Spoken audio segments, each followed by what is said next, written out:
नमस्कार, स्वागत है आपका खबर उत्तराखंड में। मैं हूं आपके साथ हारिस।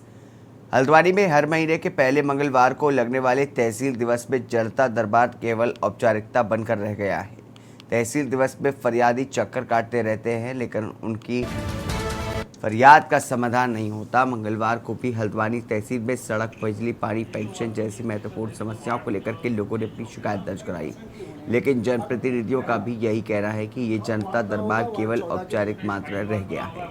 इस दरबार में आने वाले अधिकारी जनता की समस्याओं को गंभीरता से नहीं लेते और समाधान भी नहीं होता। वहीं जिला अधिकारी मनीष कुमार का कहना है कि पिछले जनता दरबार में अधिकारी उपस्थित नहीं थे, लेकिन इस जनता दरबार में अधिकारी सभी विभागों के उपस्थित हैं और जिन जिन विभागों की समस्या शिकायत के तौर पर दर्ज हुई हैं, उन विभागों को पत्र लिखकर के निर्देशित किया गया है कि जल्द से जल्द समस्याओं के समाधान किया जाए। होगा वार्ड 14 के स्थायी निवास बना होगा वार्ड नंबर 21 का और वर्तमान उसका वार्ड नंबर हो गया 32। कंपनी भाग गई नगर निगम के पास। देखिए, तहसील दिवस पर मौके पर अधिकारी नहीं होते हैं, तहसील में उपस्थित होते हैं और यहीं पर उनकी सुनवाई होती है और निस्तारण का प्रयास होता है। मौके पर अगर अधिकारी उपस्थित नहीं होते हैं, उस संबंध में कोई शिकायत अभी तक प्रस्तुत नहीं की गई है। अगर प्रस्तुत की जाती है तो उसमें जो भी नियम सम्मत होगा कार्रवाई की जाएगी। जहाँ तक तहसील दिवस में प्रस्तुत शिकायतों का संबंध है, उसमें जितनी भी शिकायतें आ रही हैं, विभाग अगली तहसील दिवस से पूर्व उसके जो निस्तारण की सूचना से अवगत करा रहे हैं। आज भी बहुत सारी शिकायतें जो पिछले तहसील दिवस में उठाई गई थी, उनके निस्तारण की सूचना दी गई है और कई का बहुत संतोषजनक निस्तारण किया गया है। देश भर गुरु पूर्णिमा का पर्व बड़े ही हर्षोल्लास के साथ मनाया गया। वहीं रुड़की के विनायक कुंज स्थित श्री कृष्ण वैदिक केंद्र पर विशेष हवन पूजन कार्यक्रम का आयोजन किया गया, जिसमें दूर दराज से पहुंचे साधु संतों ने शिरकत की। महाराष्ट्र की से पहुंचे स्वामी जगदीश पुरी जी महाराज ने भी बताया कि गुरु पूर्णिमा पर्व का विशेष महत्व है। उन्होंने कहा कि विशेष कार्यक्रम में शामिल होने के लिए वो रुड़की में पहुंचे हैं और यहाँ पर भव्य दिव्य महोत्सव चल रहा है, जिसमें सभी संत महात्मा और भक्तगण शामिल हो रहे हैं।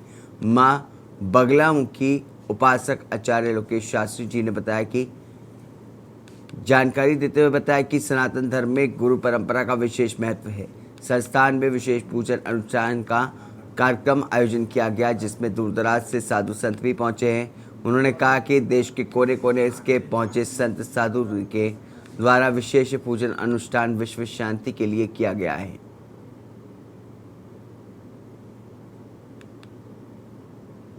जगदीश गिरी महाराज। गुरुर ब्रह्मा गुरुर विष्णू गुरुर देवो महेश्वरा गुरुर साक्षात परब्रह्म तस्मै श्री गुरुवे नमः। या ठिकाणी भारतवर्षामध्ये सर्वत्र गुरुपौर्णिमा महोत्सव चालू असताना हमारे हरिद्वार उत्तराखंडमध्ये असणाऱ्या रुड़की क्षेत्रामध्ये आम्ही या ठिकाणी आलेलो आहात आणि या ठिकाणी गुरुपौर्णिमेचा भव्य दिव्य असा हा महोत्सव चालू आहे। आम्ही सर्व संत महंत हरिभक्त भक्तांच्या वतीनं सर्वांना आम्ही गुरुपौर्णिमेच्या हार्दिक हार्दिक शुभकामना देत आहोत। वहीं सितारगंज की अग्रणी बीज कंपनी साई सीड्स व अमेरिकन कंपनी वेडेशियन लाइफ साइंसेज द्वारा सिडकुल में भव्य किसान गोष्ठी का आयोजन किया गया। इस गोष्ठी में सितारगंज व आसपास से 100 से ज़्यादा प्रगतिशील किसानों ने भाग लिया। कार्यक्रम में वेडेशियन के साउथ एशिया व साउथ ईस्ट एशिया के मैनेजिंग डायरेक्टर राजकुमार गोयल ने मुख्य अतिथि के तौर पर शिरकत की। अमेरिका में कृषि के नई तकनीकों के बारे में अपना अनुभव साझा किया। एमडी गोयल ने किसानों के द्वारा इस्तेमाल की जाने वाली खादों जैसे कि यूरिया की क्षमता को बढ़ाने की नई तकनीक, एक चार्ज व यूनिस्ट्रीफियर एन से किसानों को अवगत कराया, जिससे किसान अपने खेत में कम यूरिया डाल करके भी बहुत अच्छे परिणाम ला सकते हैं। साई सीड के एमडी श्री मुकेश गर्ग जी ने बताया कि साई सीड्स के उच्च गुणवत्ता वाले बीजों के महत्व पर जोर देते हुए बताया कि वेडेशियन के एमएसी बीजोपचार तकनीक से उनके किसान बहुत ही लाभान्वित हुए। मैं इंदौर सीखा पहले, इंदौर तो फिर मैं जब चंडीगढ़ आ गया सीखा, फिर मैं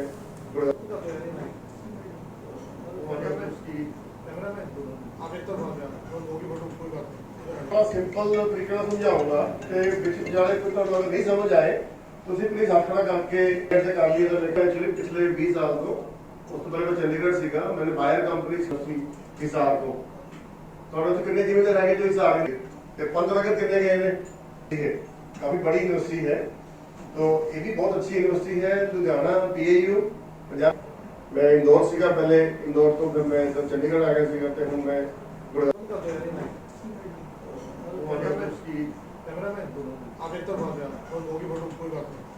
सिंपल तरीके समझाऊंगा जाने को तो नहीं समझ आए ਤੁਸੀਂ ਪਲੀਜ਼ ਆਖਣਾ ਕਰਕੇ ਐਸੇ ਕਰ ਲਈ ਤਾਂ ਮੈਂ ਐਕਚੁਅਲੀ ਪਿਛਲੇ 20 ਸਾਲ ਤੋਂ ਉਸ ਤੋਂ ਪਹਿਲਾਂ ਮੈਂ ਚੰਡੀਗੜ੍ਹ ਸੀਗਾ मैंने बायर कंपनी ਸੀ हिसार को थोड़ा तो कितने जिम्मेदार रहेंगे जो हिसार। नमस्कार एंड गुड इवनिंग। आज हम यहाँ पे सितारगंज में हमारे जो आने का प्रोग्राम था, सुबह हम दिल्ली से आए थे तो सितारगंज में आके मैंने जो देखा इधर की किसान बहुत प्रगतिशील हैं फार्मर्स।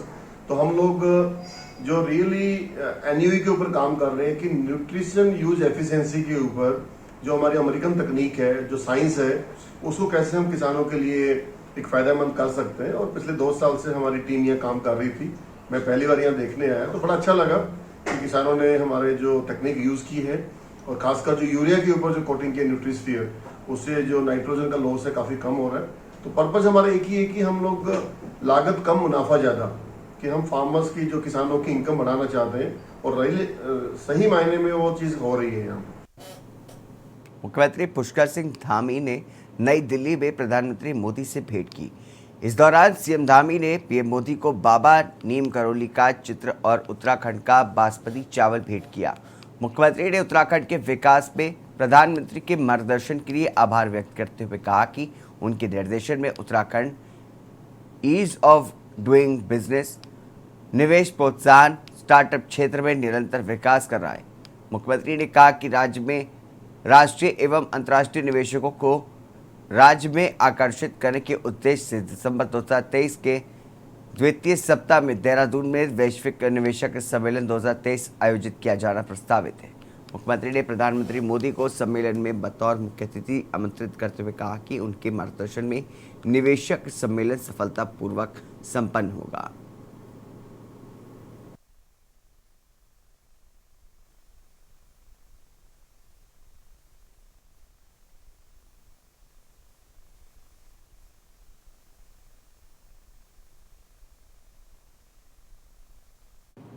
वहीं कांग्रेस मुख्यालय में कांग्रेस प्रदेश अध्यक्ष करण मारा की अध्यक्षता में कांग्रेसियों की महत्वपूर्ण बैठक हुई। इस बैठक में पूर्व मुख्यमंत्री हरीश रावत, पूर्व प्रदेश अध्यक्ष गणेश गोडियाल, विधायक हरीश धामी, महिला कांग्रेस की प्रदेश अध्यक्ष ज्योति रौतेला समेत तमाम अन्य वरिष्ठ नेता उपस्थित रहे। बैठक समापन के बाद कांग्रेस प्रदेश अध्यक्ष करण मारा ने कहा कि बैठक में यूसीसी समेत विभिन्न मुद्दों पर चर्चा की गई।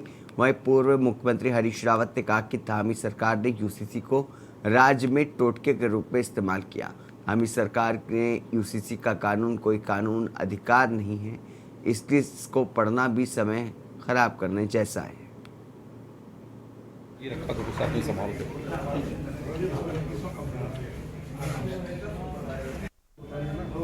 पॉलिटिकल अफेयर्स कमेटी की बैठक नहीं है। पॉलिटिकल अफेयर्स कमेटी की बैठक 3 दिन पहले जून से हो चुकी है। आज प्रदेश के कुछ वरिष्ठ नेताओं के साथ यूसीसी को लेकर चर्चा है। आगे को कांग्रेस के किस तरीके से कदम होंगे और भी कुछ मसौदे हैं जिनमें आज बातचीत होनी है, तो उसी को लेकर आज यहाँ एक बैठक आयोजित की है। कुछ लीडर्स जो आज यहाँ नहीं हैं उन लोगों से हम जूम के थ्रू वार्ता करेंगे। ऐसा है, इनकी बात बताने के लिए कुछ नहीं था, इसलिए टोटके के रूप में इस्तेमाल किया गया। यूसीसी को उत्तराखंड में टोटके के रूप में इस्तेमाल किया गया। अब ये तो लोगों ने सवाल करना चाहिए कि तुमने ये टोटके के लिए हमको क्यों इस्तेमाल किया, ये तो लोगों को सवाल करना चाहिए। यूसीसी टोटके के रूप में इस्तेमाल हुआ, अब उस टोटके का कुछ अर्थ ही नहीं है। अब उसके वो कोई ड्राफ्ट आता भी है, उसको पढ़ करके कोई अपना समय बर्बाद ही नहीं करेगा। जिस चीज़ का कोई कानूनी संवैधानिक अर्थ ही नहीं रह गया, उसको कोई क्यों उस पर टिप्पणी करेगा, क्यों अपना समय जाया करेगा। ठीक है, धन्यवाद। पौड़ी जिला के अंकिता केस की कोटद्वार कोर्ट में अगली सुनवाई 17 जुलाई से पूर्व अंकिता के मां बाप की केस के सरकारी वकील जितेंद्र रावत को न हटाए जाने पर सरकार के खिलाफ गैर राजनीतिक धरने का बिगुल फूंक दिया गया है।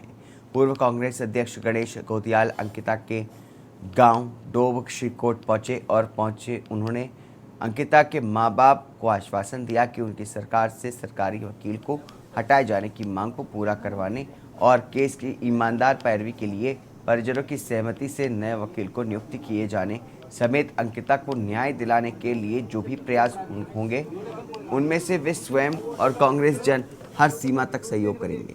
उन्होंने अंकिता भंडारी के चाचा आशुतोष नेगी को दूरभाष पर आश्वासन दिया कि अगर इसके लिए धार्मिक सरकार के खिलाफ धरना भी आयोजित करना पड़े तो वे उसे गैर राजनीतिक धरने में स्वयं और कांग्रेस जनों का पूरा सहयोग सुनिश्चित करेंगे।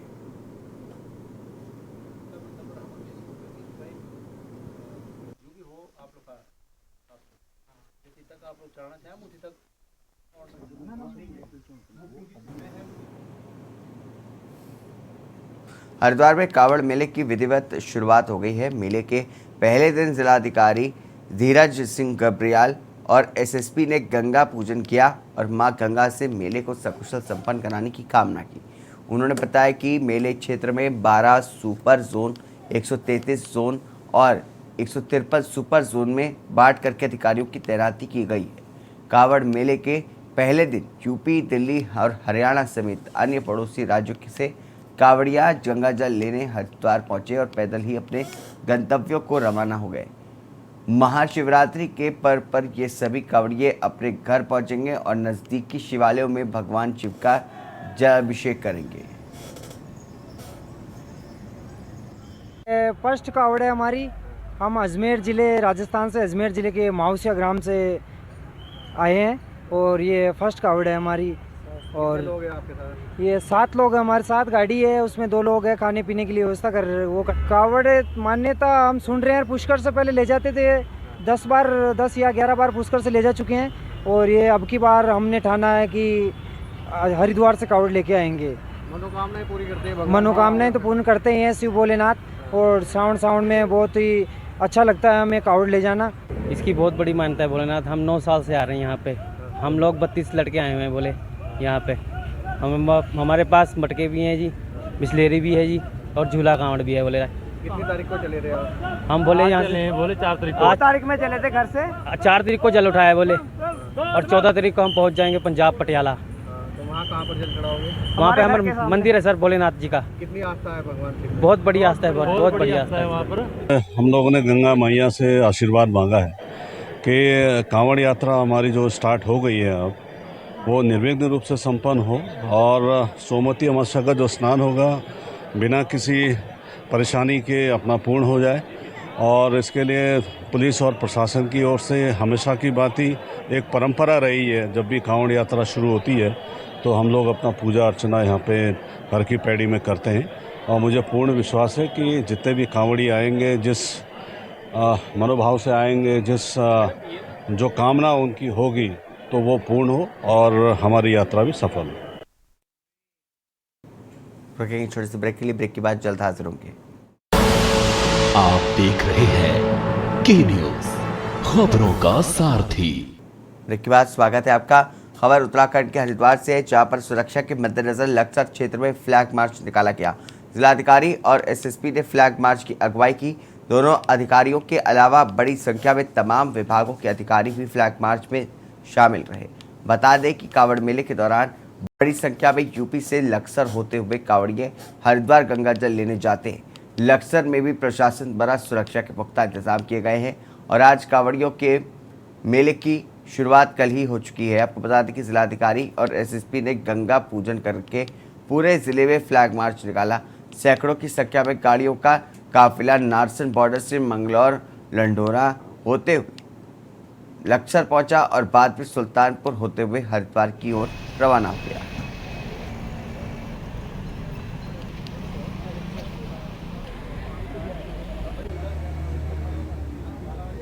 मात्रा में निर्धारित स्थानों पर पुलिस बल तैनात किया गया है। साथ ही इसमें जो लोकल एसपीओज हैं उनका भी सहयोग लिया जा रहा है।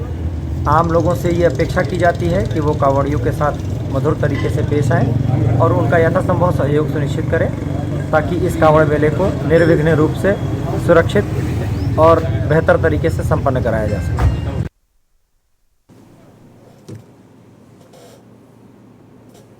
खबर ऋषिकेश से है, जहां पर तहसील दिवस पर जिलाधिकारी सोनिका सिंह ऋषिकेश तहसील पहुंची। उन्होंने 52 फरियादियों की समस्याओं को सुनकर के उनके निवारण करने की बात कही। वहीं डीएम ने बताया कि बिजली, पानी, सड़क, अवैध कब्जे जैसी समस्याओं को लेकर के लोग तहसील ऋषिकेश में आए थे, जिनके निवारण करने के लिए संबंधित विभागों को निर्देश दिए गए।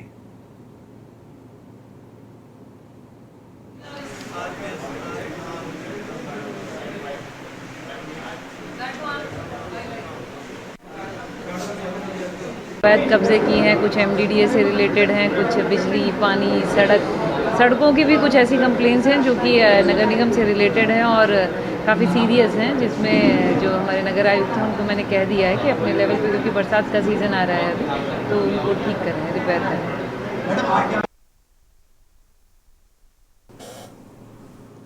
उत्तराखंड के युवा मुख्यमंत्री के रूप में पुष्कर सिंह धामी ने 2 साल का कार्यकाल पूरा कर लिया है। इस दौरान उन्होंने अनेक चुनौतियों का सामना करना पड़ा। इन चुनौतियों के बीच कई बड़े फैसले लेकर के उन्होंने लंबी लकीर भी खींच दी है। इसके साथ ही धामी सरकार ने 2 साल में कई ऐसे फैसले लिए जिनका देश के दूसरे राज्यों का अनुसरण कर रहे हैं। उत्तराखंड में यूसीसी लागू किए जाने की भी तैयारी है। इस बीच इसे देश भर में लागू करने से पहले केंद्र के स्तर पर शुरू होने की बात कही जा रही है। आपको बता दें कि पुष्कर सिंह धामी ने 4 जुलाई 2021 को मुख्यमंत्री के रूप में उत्तराखंड की कमान संभाली थी। भाजपा हाईकमान ने युवा चेहरे के रूप में धामी पर दांव लगाया था। इस दौरान अपने कार्यों की बदौलत धामी ने न सिर्फ हाईकमान की उम्मीदों पर खरे उतरे हैं और आज प्रदेश की राजनीति में उन्होंने अपनी एक अलग पहचान भी स्थापित कर ली है। फिर 2022 में विधानसभा चुनाव में भाजपा ने धामी के नेतृत्व में प्रचंड बहुमत हासिल किया। ये भी एक मिथक टूटने जैसा था। इस कामयाबी का सेहरा भी धामी के सिर पर ही बंधा। कम समय में उत्तराखंड की पूर्व सरकारों के मुकाबले कई अहम फैसले लेकर के उन्होंने लंबी लकीर खींच दी है। हालांकि विपक्षी दल सीएम धामी के कार्यकाल को निराशाजनक बता रहे हैं, जबकि विपक्ष जो सत्ता पक्ष है उसे ऐतिहासिक बताते हुए कोई जश्न वो नहीं है। इसका जश्न मना रहे हैं वो लोग। आज इसी मुद्दे पर देखिए हमारी रिपोर्ट।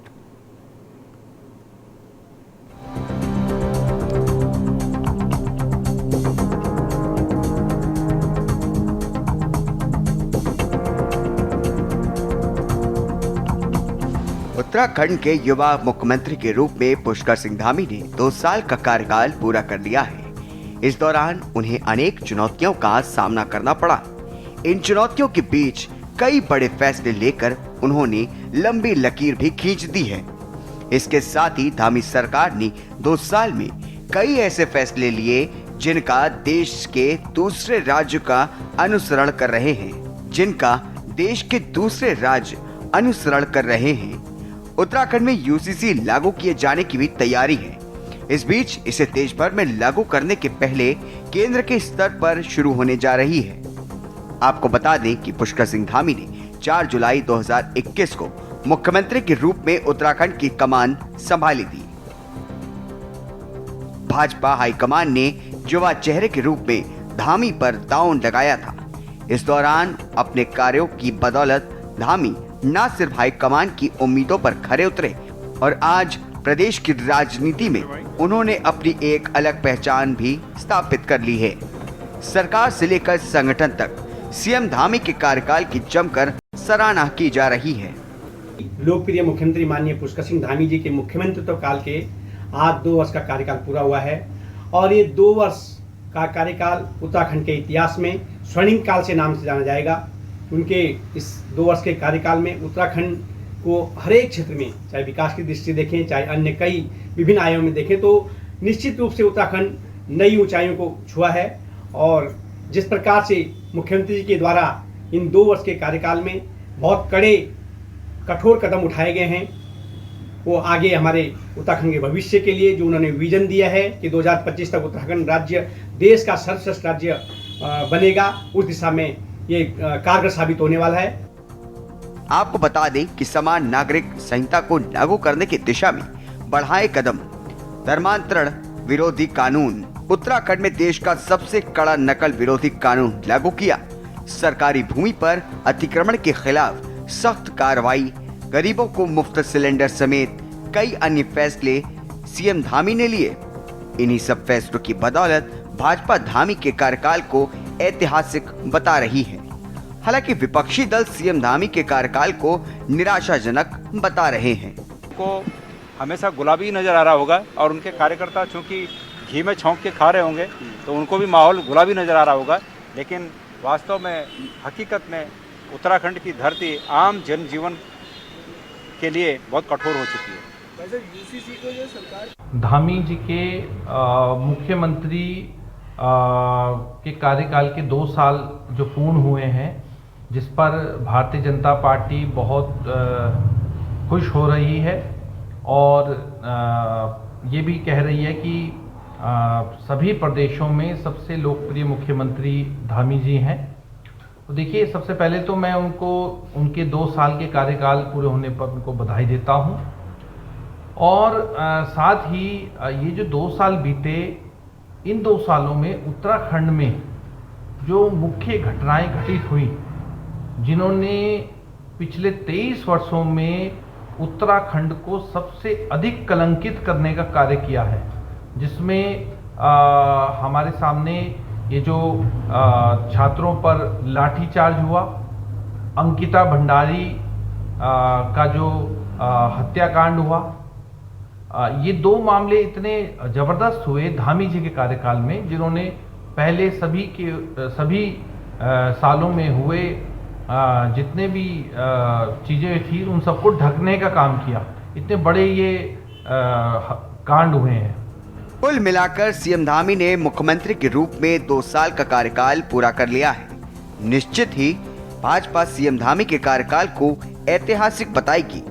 हालांकि विपक्ष तो सीएम धामी के कार्यकाल को पूरी तरह से विफल बता रहा है। देखना होगा आने वाले समय में सीएम धामी तमाम चुनौतियों से कैसे निपटते हैं। डेस्क रिपोर्ट, के न्यूज़।